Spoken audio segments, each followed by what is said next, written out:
Alrighty, so we're going to start lesson 2 here, and the topic of today's lesson, or not today's lesson, this lesson, sorry, is going to be investigating how slope and something called Y-intercept work, and what the final equation of a straight line is going to be. So in the last lesson, you learned about what slope was, and how to find slope from either a graph using rise over run, or to find it using a table of values where you find out how much the x and y values are going up every time, and then you divide them to find our slope.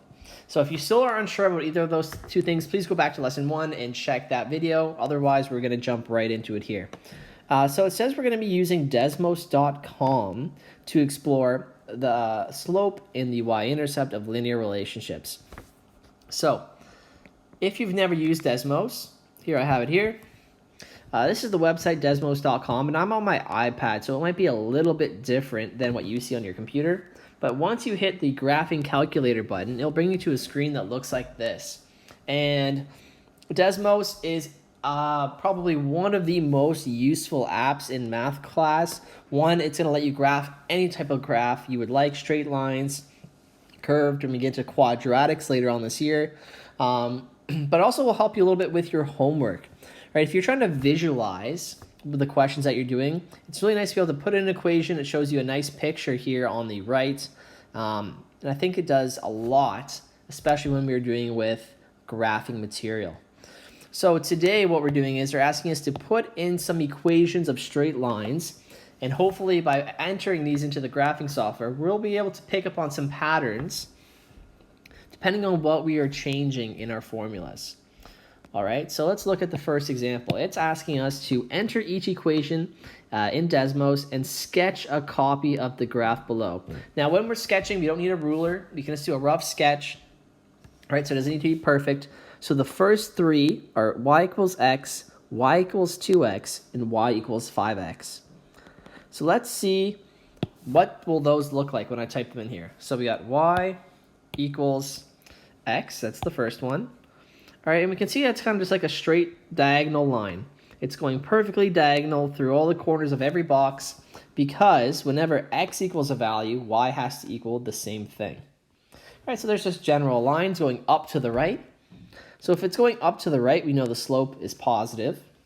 But what happens when I put y equals 2x? What's going to happen this time? All right, well, now we've seen that that line is still going up to the right. It's still positive. It's just increasing a little bit faster this time. It's getting more steep. All right, what about the next one was y equals 5x? Well, we just threw that one in there, and that line's even steeper than the other one, all right? So as you can see, as we're increasing that number in front of the x, this line is getting steeper each time. All right, that's what we need to notice. All right, so let's sketch those into our graphs, and then we'll do the next three. You should notice a slight pattern there. All right, so the first one was y equals x, so let's do this in green. Why not? This is just a rough sketch, and here is our y equals x line, little arrows on the either end. Our y equals 2x was a little bit more steep than that, so I'm going to go about there. A little bit steeper, and then our y equals 5x was a lot steeper. So you can see in this kind of diagram, that line is going up, all right, a much, what did I want to say, a lot more vertical would be one way to say it, but we're just going to say it's more steep, or it's steeper than the previous two. All right, don't worry about the slope part yet. We're going to get there. So that's the first three graphs. What about the next three? So we have y equals a half x, and then y equals negative 3x, and y equals negative 2x. All right, so we can write those in our Desmos program. I'm going to leave y equals x as our base, and let's kind of compare the new ones to y equals x. So the first one it's saying is y equals 1 divided by 2 x. All right, now we're looking at our picture, we're saying, okay, what happened there? We made that now half x, and this purple line is now a little bit flatter than the red line. It's underneath. It's still positive. It's still going up to the right. But now we're a little bit flatter. All right, well, what about the next ones? Look, the other ones are a little bit different. We have now negative numbers. Y equals, all right, we have negative 2x. Oh, that's multiply, 2x. Now look, that black line has flipped. It's now going down to the right. All right, it's negative 2x, and it's going down to the right, and it's pretty steep. All right, it's going up at a pretty good rate. And the last one, y equals negative 3x, is even steeper. It's also negative, so it's going down to the right. And it's got steeper than negative 2x. So I'm hoping that you're trying to figure out, well, what is that number in front of the x doing, right? What is that number? And I'd like you to hope that you're kind of thinking, well, if when the number is positive, the number is going up to the right. Sorry about that. When the number is positive, it's going up to the right. And when the number in front of the x is negative, it's going down to the right. And the bigger that number is, the more steep the line gets. That sounds like that number is the slope of the line, right? Because it has all the same power that slope does. So whatever that number is our slope. So let's fill that in. First, let's fill in our sketches. So this was half x. I'm getting too far ahead of myself here. A half x. Then we had negative 3x, which was the steepest one. And negative 2x. All right, so we said all those numbers are just representing the slopes of these lines. It's just written in equation form. So I'm just going to switch over to a different color. And let's fill those in. You're going to notice I'm going to leave one because this is a very common mistake that people make. The slope on this one is a half, is negative 3, is negative 2. Now in the first one, a lot of people would say 0 because they say there's no number in front of that x. But think of it this way. All right, we don't need to put a number because there's already an x there, right? If we have the letter A, right, you have just one A, so you just write A. But the second we get two A's, we would rewrite that as 2A. All right, the same idea for x. There's really an invisible 1 there, but we just don't write it. So the slope of this first line is 1. All right, so to recap everything we just talked about. So in general, the equation y equals mx, the value m represents the slope of the line. As the value of the slope increases, the line gets, right, we know it gets steeper. All right, and we can go back and see as we increased our m value, those lines did get, in fact, steeper, and we saw that on our graphs in Desmos. When they got negative, they decreased and went down to the right. So now we know the equation y equals mx. Whatever number is attached to that x, so if I say y equals negative 10x, you should automatically be able to say, oh, well, this line has a slope of negative 10. Right, whatever the number attached to the x, that is our slope. All right, but this lesson's about slope and something called the y-intercept. So let's kind of look at another part of the equation and see what happens with these ones. So it says enter the equation and sketch a copy on the graphs below and determine the value of y when x equals 0. All right, let's do the first three. Y equals x plus 2, and y equals x plus 5. So let's check those ones out.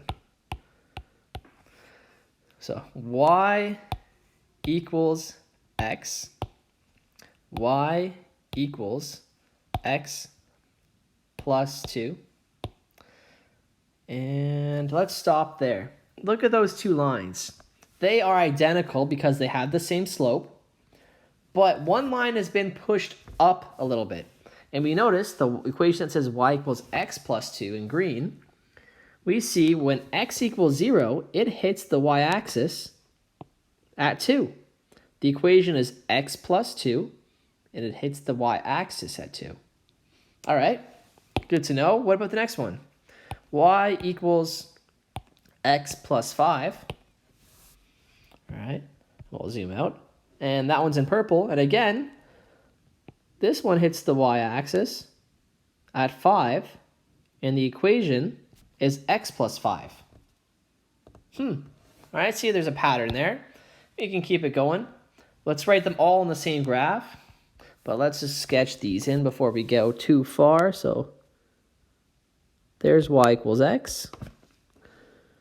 X plus 2 was raised a little bit. X plus 5 was raised even higher at the 5.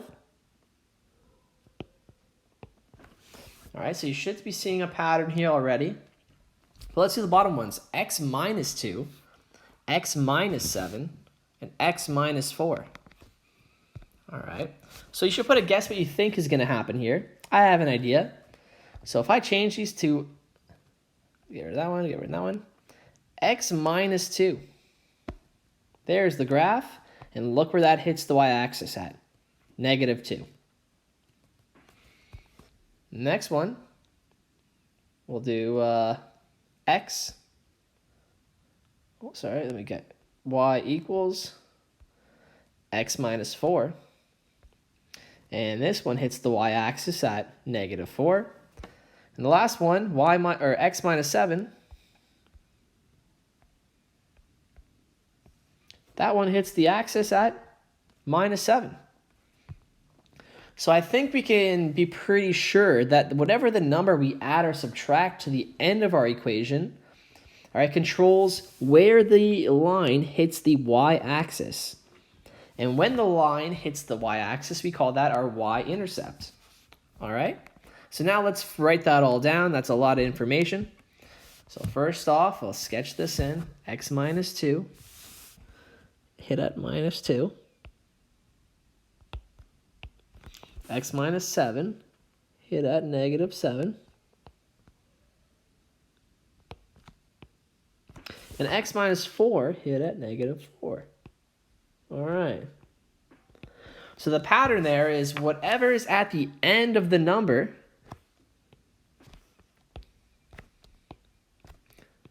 becomes our y-intercept. So this one here, we got the y-intercept is 2, the y-intercept is 5, then -2, -7, and -4. Now in the first one, there is nothing written here. That's because really nothing is being added to it. It's +0. We just don't write that. And as you can see in our graph, it's going right through the origin, which means that the graph y equals x has a y-intercept of 0. All right, so to recap,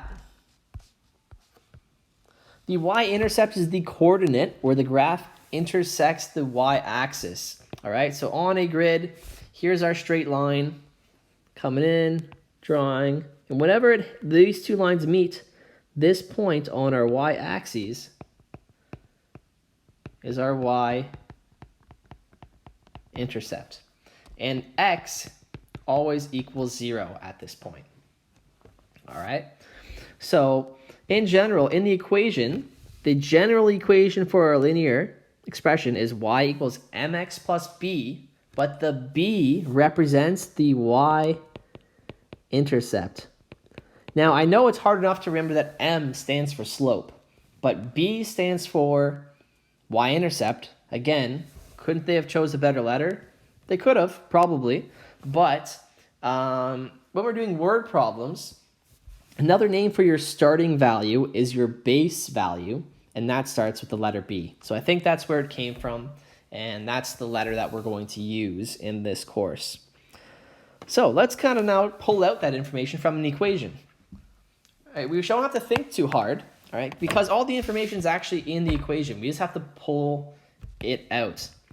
So let's see here. The equation y equals 3x minus 1 Remember, the number that's attached to the x is always our slope. So in the first one, our slope is equal to 3.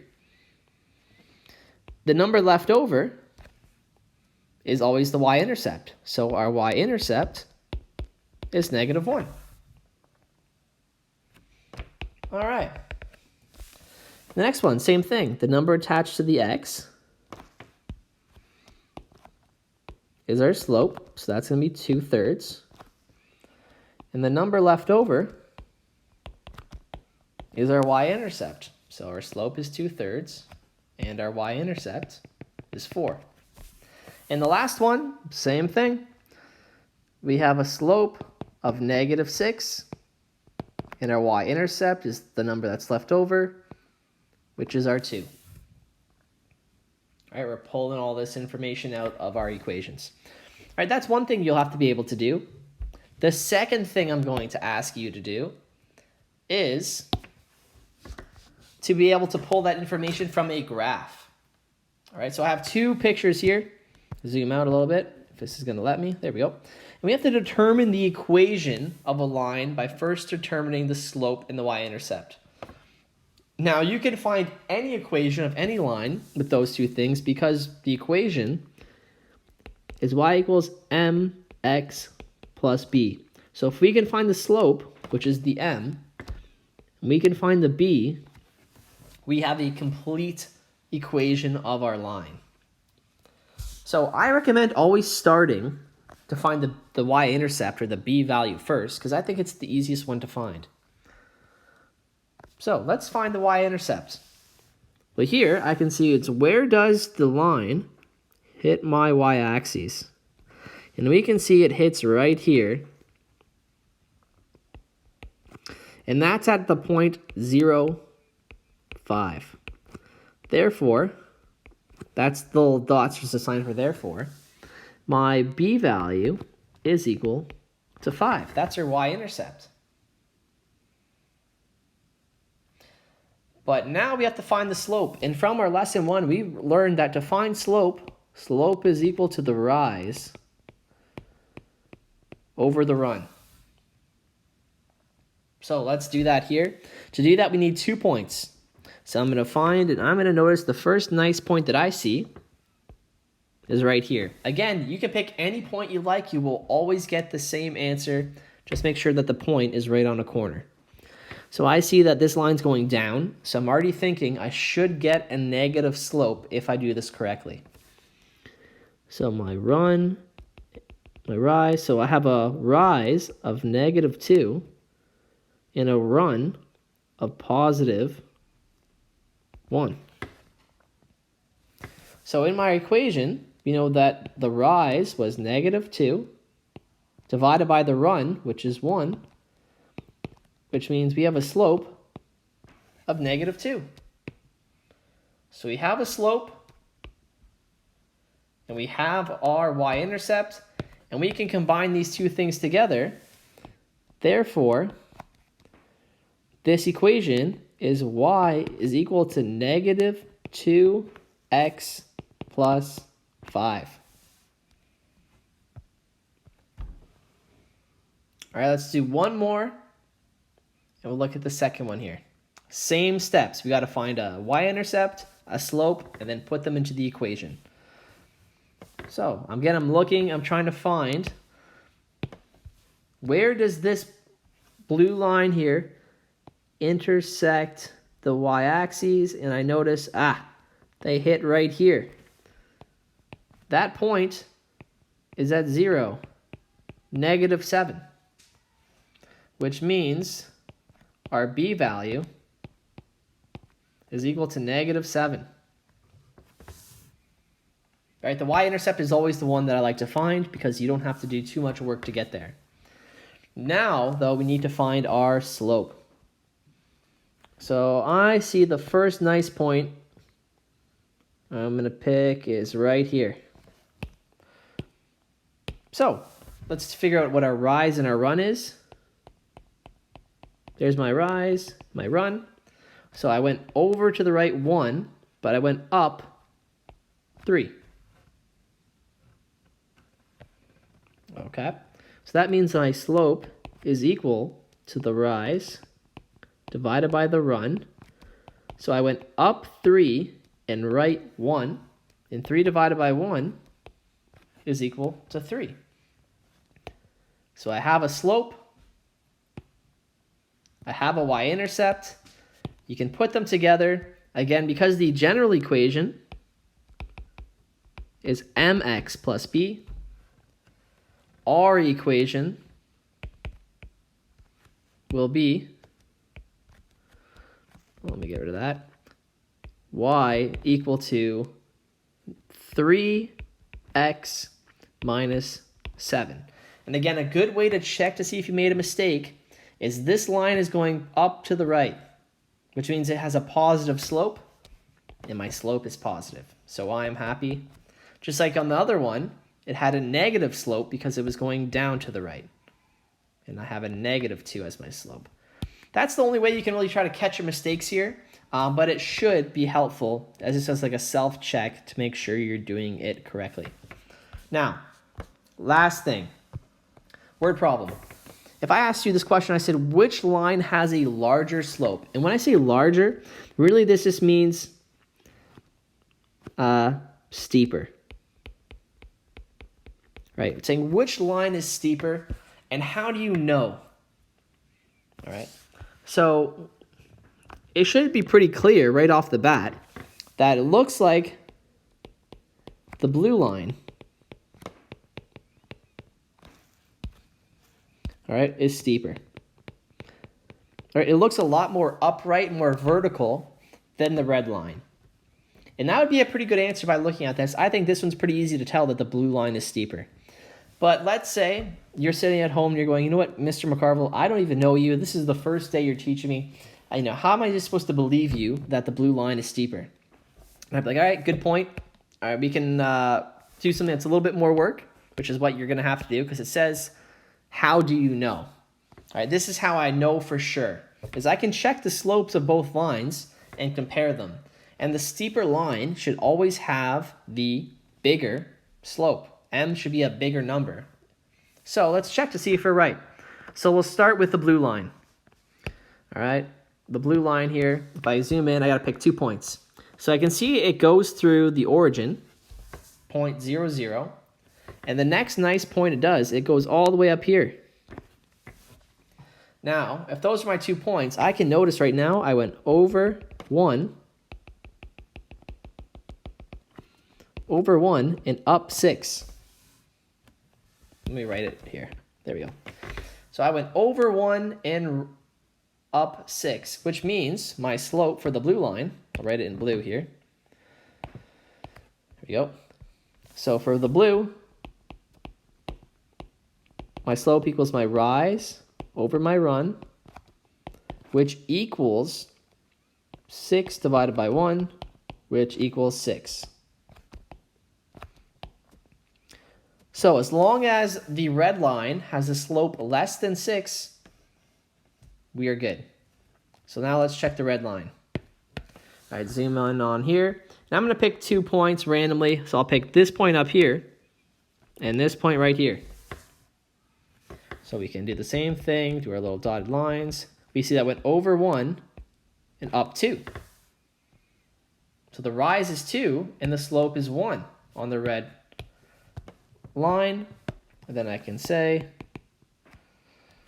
for the other one, the red one, we have the slope equals the rise over the run, which is equal to 2 over 1. Therefore, our slope equals 2. And now you know for certain, you can be 100% sure that the blue line is steeper than the red line. So I'm just going to write a final statement here, and I'll go, since the blue line has a larger slope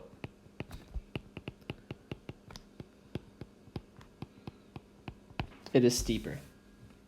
All right, so I've done some work. I've shown how I've known. It's not a guess.